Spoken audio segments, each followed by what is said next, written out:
Y hoy les traigo un video en el que hablaremos sobre una de las noches tristes de Europa, porque Alemania oficialmente ya quedó eliminada tanto de la UEFA Champions League como de la UEFA Europa League.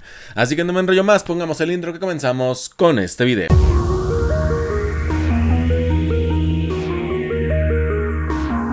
Y como dice el título, la miniatura, la descripción y básicamente todo lo que hay en este video, toca hablar sobre la Bundesliga en Europa, los cuartos de final, partidos de vuelta, tanto de la Champions como de la Europa League. Sobra decir que si estás viendo este video horas después del día de hoy que estoy grabando, que es día jueves, pues ya sabrás lo que pasó, pero si ya estás viendo este video ya más tardecito o incluso el día siguiente, pues lo ponemos en contexto. La Bundesliga se ha quedado sin representantes tanto en la UEFA Champions League como en la UEFA Europa League y obviamente meses atrás en la Conference League. Pero vamos a hablar de lo que fueron estos tres partidos, los tres equipos sobrevivientes de este torneo en UEFA. Los tres han quedado eliminados en estos 3 días. Martes, miércoles, jueves fueron los días donde se cayó todo para el fútbol alemán. Y es que obviamente decíamos en el video pasado, que te invito a que lo veas nada más como para que recapitules lo que yo planteaba en ese video. Yo comentaba que era complicada la situación. De hecho, yo en el mejor escenario ponía al Eintracht Frankfurt en la siguiente fase, en las semifinales, porque yo no veía un escenario en el que le fuera bien a los tres clubes de Alemania. A lo mejor, como decía yo, uno, tal vez el Bayern Múnich en la Champions, el Eintracht Frankfurt en la Europa League. A lo mejor por el partido que vimos del martes del Borussia Dortmund, a lo mejor hubiera pasado el milagro, ¿no? Pero bueno, eso ya era más como un ¿qué hubiera pasado? En ese aspecto vemos, digamos, algo que ya estaba anunciado desde cierto aspecto. Porque la Bundesliga este año no fue su mejor año. Tuvo 5 representantes en la Champions. Tuvo al Eintracht Frankfurt que los estuvo representando en la Europa League. Tuvo al Heidenheim que los estuvo representando en la Conference League. Y ninguno de los integrantes, ninguno de los 7 participantes, pues realmente estuvo a la talla de este parámetro. Obviamente los mejores fueron los 3 ya mencionados, pero aún así no se sentía como que alguno de estos pudiera dar la sorpresa, ¿no? Obviamente el de los 3, el más obligado era el Bayern Múnich, porque a la final se va a jugar en su estadio y era como para sacarse esa espina de aquel lejano ya 2012. Pero si tú veías lo que fueron los mercados de fichajes, lo que fueron las fases de liga, lo que fueron las fases eliminatorias, te das cuenta de que los equipos alemanes, varios de ellos fueron así. Estaban aquí arriba y se fueron bajando. Unos cayeron más rápido que otros, pero a final de cuentas demostró que este año para la Bundesliga pues no era su año básicamente. Y es un golpe muy duro, ¿no? Tanto para los clubes alemanes como para la misma afición e incluso la gente que seguimos el fútbol alemán desde fuera de Alemania, evidentemente. Pero esto habla de que no hubo un plan de por medio. Vamos a hacer una recapitulación partido por partido. Empecemos con el Borussia Dortmund contra el Barcelona. Este partido que yo creo que sorprendió más de uno porque no se esperaba un partido en el que el Dortmund estuviera a 2 goles de la remontada. Un 3-1, hack-trick de Sergio Guirassy que hizo un partidazo, pero tristemente los 3 goles no fueron suficientes. Un autogol de Bensebaini que moralmente sí mermó al Dortmund, porque de hecho si tú ves el partido durante 10-15 minutos el Dortmund estuvo mermado mentalmente por este autogol de Bensebaini, que de hecho Bensebaini venía haciendo un gran partido en esta vuelta contra el Barça, y que al menos en este aspecto yo lo decía incluso en el video de los partidos de ida. En el tema de tanto que Kovac como Flick se conocieran, supieran cómo dirige a cada uno, supieran cómo le gusta trabajar a cada uno, era lo que iba a ser crucial en hasta cierto aspecto, o uno de los puntos clave para el Borussia Dortmund sobre todo, y le sirvió en el partido de vuelta. Sí, que rotó un poquito el Barça y lo que sea, pero aún así, o sea, hombre por hombre, te mostraba superior al Borussia Dortmund. Para que te peguen el baile que te pegaron en el Signal Iduna Park, esto habla de que una de dos, obviamente, rotaciones y demás, pero también hubo confianza, hubo una confianza por parte de Flick diciendo, pues voy ganando 4-0, para que me la juego, para que me arriesgo, y no voy a meter a toda la artillería. Pero aún así, el Dortmund supo neutralizar al Barça, y este partido en particular, creo yo, y lo veo a pie de nota, para mí creo que este partido es un duelo que va a analizar perfectamente los otros 3 equipos que quedan vivos en Champions. Los otros 3 van a quedar van a ver este partido y van a decir, ¿sabes qué? Ante una eventual final, hablando por el Paris Saint-Germain y por el Arsenal, y hablando por el Inter de Milán, que fue el que avanzó en la otra llave, yo diría personalmente, ¿sabes qué? Estudia el partido, estudia la llave del Barça contra el Dortmund, estudia sus llaves previas, y de esa manera siento que van a poder encontrar las debilidades. Con el Dortmund fue un partido que sí sacaron la garra, sacaron la casta, sacaron ese ímpetu que se necesitaba, pero ya fue muy tarde. Ya fue muy tarde. Este Borussia Dortmund nos estaba demostrando mucha inconsistencia. Y creo que esta eliminatoria fue el ejemplo perfecto. Esta eliminatoria fue el ejemplo perfecto de la inconsistencia que tiene este Borussia Dortmund. Y de alguna manera la mente derrotista, la mentalidad perdedora que tiene este equipo desde hace ya años. Porque esto ya viene acuñado desde hace muchos años. No es algo reciente. Y esto habla también justamente de cómo el equipo sí le quería apostar a la Champions, pero muchos sabíamos que el objetivo principal era clasificarse vía Bundesliga. Sabían, ellos perfectamente ya tenían los ojos centrados en la Bundesliga, solo querían clasificar vía Bundesliga. No buscaban que se repitiera del año pasado de cuando llegaron a la final de la Champions League. Y esto claramente se vio en el partido. Es un 4-0 en la ida que condenó prácticamente toda la eliminatoria. Un 3-1 que de alguna manera, si lo ves en ese parámetro, sin ver los partidos, dices, ok, hubo esperanza. Hubo un momento donde el equipo estuvo a un gol de empatar el global y llevarlo a prórroga, pero no hubo ese momento. Pero esto habla de que ya el Dortmund necesita cortar muchas cabezas, necesita hacer una limpia bastante grande. Yo en un video que hice hablando precisamente del Dortmund, hablaba de que tiene que cortarse desde arriba. Con Sebastián Kehl tiene que ser uno de los principales que estén cayendo de esta cortada de cabezas. Y el plantel tiene que reestructurarse, evidentemente. Seguramente si a Kovac se arma una plantilla ad hoc, posiblemente la temporada que sigue puedan dar una sorpresa si se clasifican a Champions o eventualmente a la Europa League. Que yo soy un equipo que va a Europa League, soy el Dortmund y mi objetivo es claro, tengo que ganar la Europa League. Tengo que ganar un título internacional porque no he ganado nada en cuanto a títulos internacionales se refiere. No he ganado nada. Tu último título internacional fue la UEFA Champions League que ganaste en el 97. Entonces, prácticamente no tienes título internacional. Nacionales sí, tendrás 2 copas que ganaste desde el 2013 para acá. Pero de ahí en fuera el proyecto del Dortmund no existe. No existe un Dortmund. No existe un proyecto deportivo y eso fue lo que les condenó en esta llave contra el Barcelona. Se ilusiona un poquito, sí, pero creo que ya sabemos todos cómo iba a terminar el resultado. El Barça iba a terminar avanzando, salvo una catástrofe que pudo haber ocurrido. Prácticamente la llave ya estaba sentenciada desde antes. Nos tenemos que pasar al Inter de Milán contra el Bayern Múnich. 2-2 el partido de vuelta. Goles de Lautaro Martínez, de Benjamin Pavard, ex Bayern Múnich.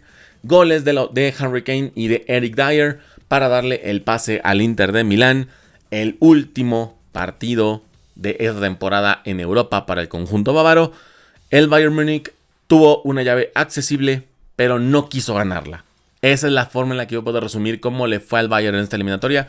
Es una eliminatoria que se pudo haber ganado, porque claramente se pudo haber ganado, pero el Bayern simplemente no la quiso ganar. Obviamente yo soy un gran admirador del Inter de Milán, me cae muy bien este equipo, me gusta mucho el Inter de Inzaghi. Es un equipazo, hombre por hombre es un equipazo. Tienes gente como Jan Sommer, como el mismo Benjamin Pavard, tienes a Bastoni, tienes a Varela, tienes al mismo Lautaro Martínez, que es un monstruoso delantero. Es no solamente un delantero que caza los goles, sino que participa en la generación del gol. Y obviamente tienes una plantilla muy bien estructurada, tienes una plantilla muy bien armada. Y un Bayern Múnich que venía con lesionados, con jugadores que claramente tienen una baja de nivel increíble. Porque si bien es cierto, ya me he vuelto no un detractor, no sé cómo se llama el opuesto. Diría yo, no un fanático, porque todavía no soy fanático, de Dayot Upamecano. O sea, ya no soy como tan un detractor de que, Upamecano.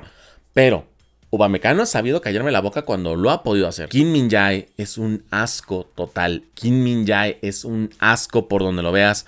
Es un pésimo central. Ya se le dieron muchas oportunidades. Lleva 2 temporadas en el equipo y no ha hecho realmente nada.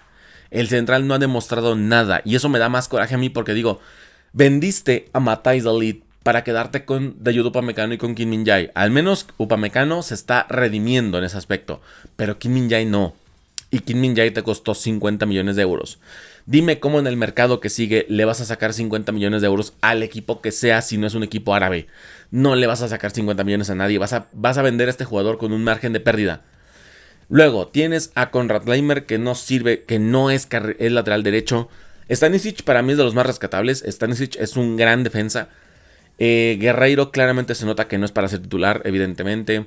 Tienes a Jonas Urbic, que lo hizo muy bien. Para mí creo que lo hizo muy bien en la eliminatoria contra el Inter. Tienes más adelante pues Joshua Kimmich, que se ve inconsistente en el partido pasado. Tienes a gente como Goretzka, que claramente ya no puede titular. Goretzka ya no puede ser jugador del Bayern Múnich. Pavlovic, que afortunadamente ya regresó, ya tuvo minutos en el partido de vuelta. Se nota muchísimo la ausencia tanto de Musiala como de Alphonso Davies. Se nota bastante. Tienes a un Serge Gnabry que en esta llave medio lució. No es para renovarlo, evidentemente. Tienes que venderlo. Kingsley Coman también tienes que venderlo. Leroy Sané tienes que sacarlo a patadas del equipo. A sacarlo a patadas. Es impresionante que este jugador siga existiendo, porque no puede seguir siendo más jugador del Bayern Múnich. Digan lo que digan, que da igual las nuevas que le salgan. Es un jugador que ya no puede estar en el Bayern Múnich.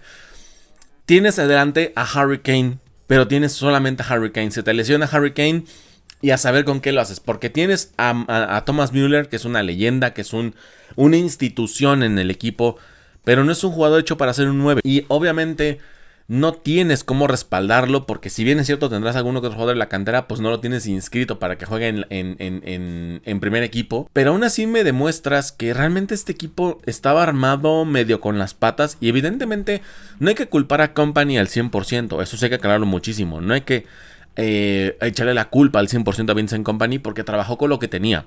Hay que ser sinceros, trabajó con lo que se tenía. Jugadores horribles, jugadores que tenían lesionados, que evidentemente no los puede usar, y lo demás era lo rescatable. O sea, lo rescatable, te digo todo, es Kimmich, es Upamecano, Jonas Urbic, Harry Kane. O sea, eso es como lo rescatable. Lo demás o estaba lesionado o es pésimo jugando.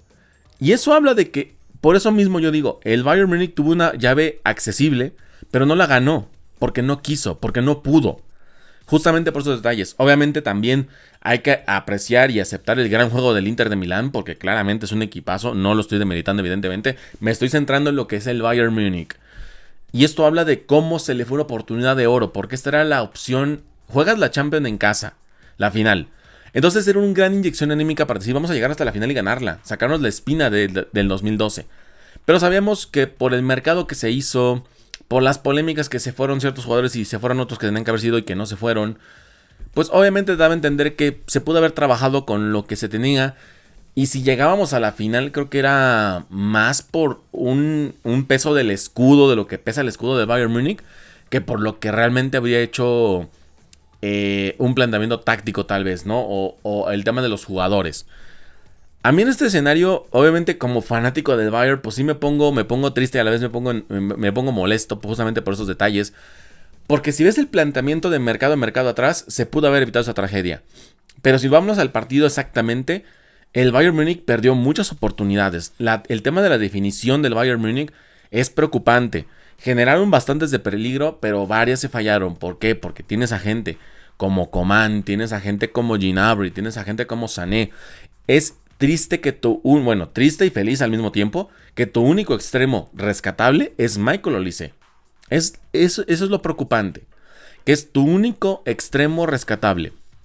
Y hablas de que vas a renovar al Leroy Sané, por razones que yo desconozco, por razones que yo no entiendo. Es algo, la verdad, paupérrimo, es tristísimo. Estos tres tienen que salir, Goretzka se tiene que ir, media defensa se tiene que ir, y el Bayern Múnich tiene que reestructurarse poderosamente, porque este tipo de partidos con un plantel a lo mejor sano, a lo mejor un Davies que no se lesiona, a lo mejor un Musiala que no está lesionado, a lo mejor un 10% del prime que tiene Leroy Sané cuando empieza la temporada, porque cuando empieza la temporada juega bien. A lo mejor este escenario hubiera sido diferente. A lo mejor estamos hablando de un Bayern Múnich que estaría en semifinales, que va a enfrentar al Barcelona y no al Inter de Milán. Y esto hablamos de que no hay esa consistencia en el tema del proyecto deportivo del equipo. Eso habla de que el Bayern Múnich sí necesita una reestructuración urgente y que claramente el equipo pudo haber hecho más, pudo haber hecho un poquito más, pero simplemente no quiso o no pudo. Y de ahí me tengo que brincar para que no se me haga tan largo el video, el Eintracht Frankfurt contra el Tottenham Hotspur, el partido que se jugó de la Europa League el día de hoy. El Tottenham gana 1-0 con gol de Solanke al 43 por la vía del penal. Un partido que estuvo muy fuerte, muy apretado, estuvo muy atrabancado, pero que estuvo ligeramente inclinado hacia el Tottenham. Es un partido que lo propuso más el Tottenham, que el Tottenham supo más salir adelante, y que obviamente el Eintracht Frankfurt pues sí aprovechó un poco la localía, pero claramente el equipo como que no dio ese extra que necesitaba. Un equipo que se mostró más como apaciguado, como esperando tal vez un contragolpe, o tal vez esperando un descuido del cuadro rival. Pero que a final de cuentas el planteamiento de Dino Topmöller no estuvo mal planteado. Pero creo que el hecho de que el Tottenham haya sabido controlar partes del partido, tramos del partido. Y creo que ese gol al 43, que prácticamente es un golpe moral porque es un gol antes del descanso, fue lo que tal vez pudo haber mermado a este Eintracht Frankfurt y pudo haber dicho, ¿sabes qué? Pues sí, pudimos haber hecho más, pudimos haber hecho un esfuerzo extra, pero o no nos alcanzó por el plantel o no nos alcanzó por el planteamiento táctico, porque al menos en este aspecto yo siento que se nota bastante la baja de Omar Marmot. Se nota muchísimo que Marmot no está en el Eintracht Frankfurt, ya no está aquí, y se notó bastante en el partido. Que tenías a Hugo Ekitike, sí, pero no se notó en la cancha tanto.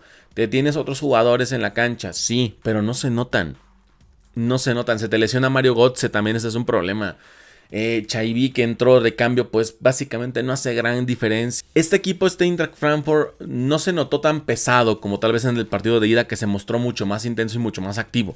Acá como que esperaron un poco más, como que se apaciguaron un poquito más, y tal vez esperando ese errorcito que tenga el Tottenham Hotspur, para que justamente puedan hacer ese gol del empate y eventualmente hacer una remontada. Este Eintracht Frankfurt creo que era el equipo al que más esperanzas le tenía de los tres, pero fue por desatenciones, por falta de tal vez ese punch que necesitaban.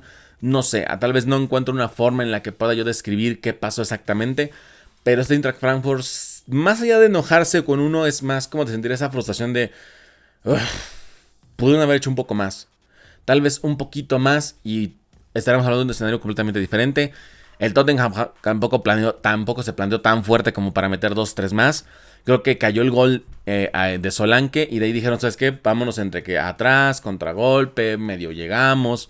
Y ya como que se atrabancó un poquito el partido, medio se apaciguaron los dos. Entonces pues ya fue más un partido que sí se pudo mostrar intenso en algunos tramos, pero que después del gol como que pareciera que uno quiso dejar de atacar y el otro no intentó atacar. Entonces creo que esa fue la razón por la cual el Eintracht Frankfurt dice adiós. Y hay un dato curioso: desde la temporada 2021, al menos un equipo de la Bundesliga estaba en semifinales tanto de la Champions como de la Europa League. Esa racha se ha cortado el día de hoy. No va a haber ningún solo representante en los dos principales torneos de la UEFA, y eso habla del mal año que tuvo la Bundesliga, lo veas por donde lo veas. Pero aquí te invito a la caja de comentarios a que me des tu opinión con respecto a esto. ¿Qué crees que opinas de esos tres equipos? ¿Qué crees que necesitaban para haber conseguido la hazaña de la remontada y poder avanzar a la siguiente ronda? Te dejo aquí abajo en los comentarios para que me des tu opinión con respecto a esto y podamos debatirlo a gusto. Así como también te invito a que te suscribas al canal, actives la campana de notificaciones para que YouTube te avise cada que yo subo un nuevo video. Así como también dejes tu like, comentes, compartas para llegar a más y más personas, suscríbete para que veas todos esos videos que te estaré subiendo, seguido en estos próximos días. No subí video unos días antes porque me enfermé de la garganta, pero estamos ya como tal reactivando el contenido. Y también te invito a que me sigas en redes sociales para que veas ese contenido que te subo todos los días, tanto de fútbol alemán como de otras ligas. Así que nada, gente, sin más que decir, sin más que agregar, gracias por ver este video. Les mando un fuerte abrazo. Mi nombre es Diego Guadarrama y nos estaremos viendo hasta el próximo video. Bye bye.